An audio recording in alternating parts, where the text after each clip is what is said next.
नमस्कार, जी न्यूज़ पर आपके साथ मैं अदिति त्यागी। तो बिहार के कुल 38 जिले, जिनमें से 28 बाढ़ के लिहाज से बेहद संवेदनशील माने जाते हैं और इसीलिए बाढ़ से निपटने की तैयारियां औपचारिक तौर पर पहले ही शुरू की जाती हैं। आज हम आपसे ये बात इसलिए कर रहे हैं क्योंकि मीडिया रिपोर्ट्स के मुताबिक 10 से ज्यादा जिले इस वक्त बाढ़ प्रभावित हैं और अभी मानसून सोचिए जरा उत्तर भारत में पूरी तरह से सक्रिय भी नहीं हुआ है। आपको बता दें कि 30 मई को मुख्यमंत्री नीतीश कुमार ने 4 प्रमुख विभागों के अधिकारियों को 15 जून तक बाढ़ सुरक्षा के काम को पूरा करने के आदेश दिए। इसके 7 दिन बाद 7 जून को सभी संबंधित विभागों और बाढ़ प्रभावित जिलों के जिलाधिकारियों को 13 जून से पहले राज्य में बाढ़ की स्थिति से निपटने के लिए आवश्यक तैयारी पूरी करने को भी कहा गया। अब ऐसा भी नहीं है कि इन आदेशों के बाद कोई तैयारी नहीं की गई। सैकड़ों किलोमीटर के तटबंध तो पूरे कर लिए गए, लेकिन इस सब के बाद भी बिहार में इस वक्त बाढ़ के हालात हैं।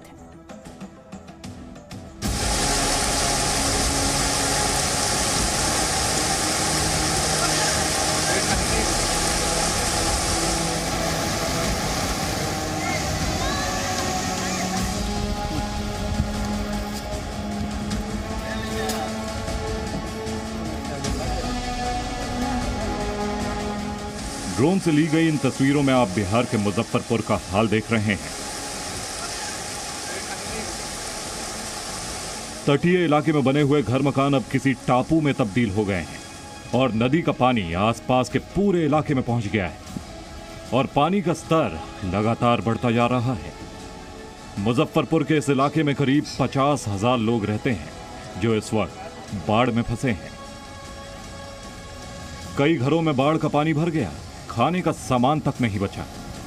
मजबूरन लोगों को ऊंचे इलाकों में पलायन करना पड़ा।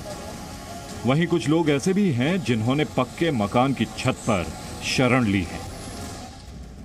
बिहार में रुक रुक कर हो रही बारिश की वजह से नदियां उफान पर हैं। बूढ़ी गंडक और बागमती नदी ओवरफ्लो हो रही है।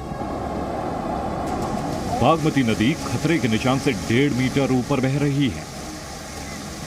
लिहाजा बाढ़ की चपेट में आने से न सड़कें बची हैं और न ही खेत खलियान।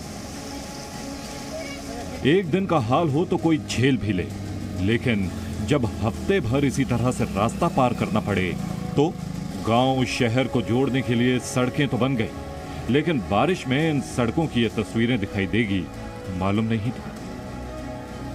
अब मुजफ्फरपुर की एक और तस्वीर देखिए। ये कच्चे घर कहां तक पानी में डूबे हैं, इससे जल स्तर का अंदाजा लगाया जा सकता है।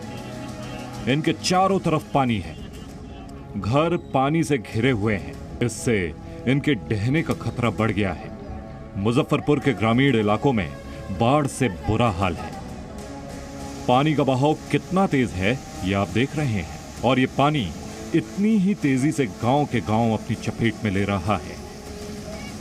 निचले इलाके में तो सबसे पहले पानी पहुंच गया, लेकिन बूढ़ी गंडक का जल स्तर लगातार बढ़ने की वजह से ऊपरी इलाकों में भी नदी का पानी पहुंचने लगा है। सड़कें कहां हैं दिखाई ही नहीं दे रहा। ऐसा लग रहा है मानो नदी नहर का यही रास्ता है। कुछ लोग सड़क के उस पार फंसे हुए हैं तो कुछ रास्ता पार करने की कोशिश में हैं। जो पुल बनाए गए वो पानी में धंस गए। बाढ़ से बचकर अगर ये लोग बांध तक जाएं भी तो इनके पास वहां पहुंचने का रास्ता भी नहीं है। जहाँ जहाँ पुल बनाया गया है, बख्शी चौक पर 1 फीट पुल धंस गया है। दोनों तरफ आवागमन ठप हो गया, दोनों तरफ मिट्टी कटाव कर दिया। यहाँ से लेकर के बेनीबाद तक कोई पुल मंच नहीं है। सरकार का ये 46 करोड़ की योजना पानी में बह रहा है। मुजफ्फरपुर के इन हालात पर यहाँ के एसडीओ का क्या कहना है वो भी सुन लीजिए। अगर जल स्तर में कमी नहीं होती है तो हम 1-2 दिन देख लेते हैं और पुनः वहाँ पे हम लोग सामुदायिक किचन की व्यवस्था भी कराएंगे, पॉलीथीन सीट्स वगैरह उपलब्ध करा देंगे। वो आबादी जो मुश्किल से गुजर बसर करती है, बाढ़ की चपेट में सबसे पहले दिखाई दे रही है। बाढ़ से पहले उसे रोकने की यहाँ कोई तैयारी नहीं होती। हाँ, बाढ़ आ जाने के बाद 1-2 नाव का इंतजाम जरूर हो जाता है, लेकिन कुछ अधिकारियों के हिसाब से मुजफ्फरपुर के इन लोगों तक राहत तब पहुंचेगी जब यह तय कर लिया जाएगा कि नदी का जल स्तर कम नहीं हो रहा है।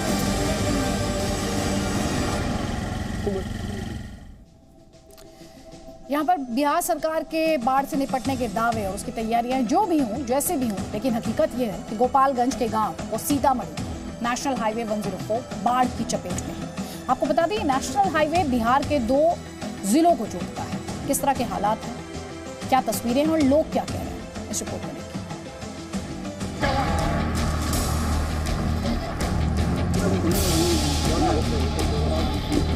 बिहार के गोपालगंज के ग्रामीण इलाकों की यह तस्वीर साफ साफ बयां कर रही है कि किस तरह बाढ़ ने सामान्य जनजीवन को पूरी तरह अस्त व्यस्त कर दिया है। दर्जनों गांव बाढ़ की चपेट में हैं, घरों में पानी घुसा है, सड़कें तालाब बन चुकी हैं। हालात ये हैं कि लोगों को एक जगह से दूसरी जगह जाने के लिए या तो नाव का सहारा लेना पड़ रहा है या फिर पानी में से पैदल ही चलकर जाना पड़ रहा है। बाढ़ की वजह से सैकड़ों परिवार भूख से परेशान हैं। लोग रूखा सूखा खाकर जैसे तैसे अपना गुजारा करने पर मजबूर हैं। हैरानी की बात यह है कि अभी तक सरकार या प्रशासन की तरफ से किसी भी तरह की कोई मदद मुहैया नहीं करवाई गई है, जिससे गांव वालों में नाराजगी है। उनकी मांग है कि बाढ़ पीड़ितों के लिए जल्द से जल्द खाने की व्यवस्था की जाए। बाढ़ की वजह से सीतामढ़ी और शिवहर को जोड़ने वाले हाईवे NH 104 का भी बुरा हाल है। कहीं कीचड़ का अंबार है तो कहीं पानी का तेज बहाव लोगों के लिए परेशानी का सबब बन चुका है। हाईवे पर 2 से 3 फीट बाढ़ का पानी जमा है, जिसकी वजह से यातायात ठप हो गया है। क्या परेशानी हो रही है? हाईवे है, देख लीजिए, हाईवे है ये। हाईवे का स्थिति है, सरकार को क्या करेंगे तब? सोचेंगे ही ना, यही कर रहे हैं। तो हालात ये है कि लोग काफ़ी परेशान हैं, क्योंकि ये NH 104 है, ये सीतामढ़ी और शिवहर को जोड़ती है। और इस NH 104 पर जो है पानी का बहाव लगभग 1.5 से 2 फीट पानी का तेज बहाव है, और इस वजह से लोगों को काफ़ी परेशानी हो रही है। जब नेशनल हाईवे का ये हाल है तो गांव देहात को जोड़ने वाली सड़कों की हालत के लिए किसको जिम्मेदार ठहराया जाए?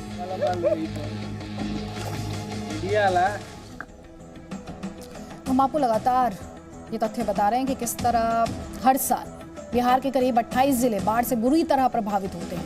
नदियां ओवरफ्लो होती हैं, जमीन में कटाव भी होता है, और इसे रोकने के लिए बिहार की अलग अलग नदियों पर 3700 किलोमीटर से भी ज्यादा के तटबंध बनाए गए।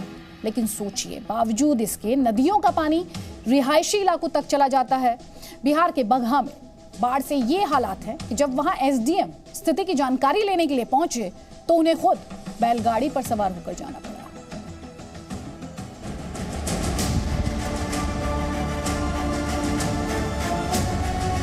ये हैं बिहार के बगहा के SDM साहब, जो बैलगाड़ी में सवार हैं, और वजह है बाढ़। बगहा में मसान नदी खतरे के निशान से ऊपर बह रही है, जिसकी वजह से नदी कटाव कर रही है। गांव वालों ने इसकी शिकायत की तो SDM साहब अपनी टीम के साथ हालात का जायजा लेने पहुंचे, लेकिन उनकी गाड़ी वहां तक पहुंच ही नहीं सकी, तो आखिर में उन्हें बैलगाड़ी का सहारा लेना पड़ा। जांच के बाद SDM ने भरोसा दिलाया कि वो गांव वालों की पूरी मदद करेंगे। इंजीनियरिंग टीम वहाँ गई हुई है, जैसा आप लोग देख सकते हैं। तो अभी वो लोग आकलन करेंगे कि यहाँ किस तरह का, किस स्वरूप का फ्लड फाइटिंग काम करना है। फिर उनके आकलन के बाद हम उनसे बात करके यहाँ पे उसी तरह का फ्लड फाइटिंग का काम करवाया जाएगा। बगहा में कई गांव बाढ़ की चपेट में हैं, जिसकी वजह से लोगों में दहशत का माहौल। गांव वालों को ना तो खाना मिल रहा है, ना ही पीने का पानी। घर गिर गई, दह गई, की तरह भाग के जान बचाने से एक दाना नहीं, सब दह दू गई। अब जरा बिहार के बेतिया की तस्वीर देखिए। उफनती नदियों ने बेतिया के गांवों की ऐसी हालत कर दी है। आलम यह है कि 150 लोगों वाला ये गांव पिछले 20 दिनों से बाढ़ की चपेट में है।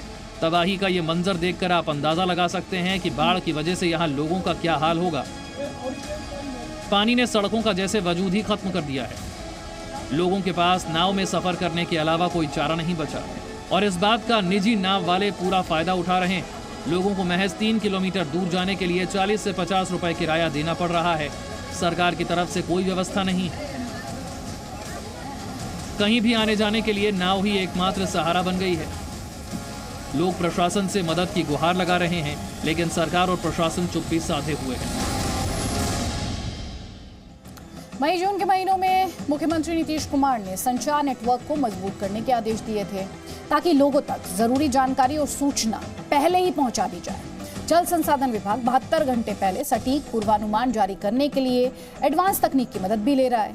लेकिन छपरा में गंडक नदी का जलस्तर शनिवार को तेजी से बढ़ा और कई गांव पानी से घिर गए। अब सवाल यही है कि क्या इन इलाकों में खतरे की सूचना पहले से नहीं पहुंच पाई।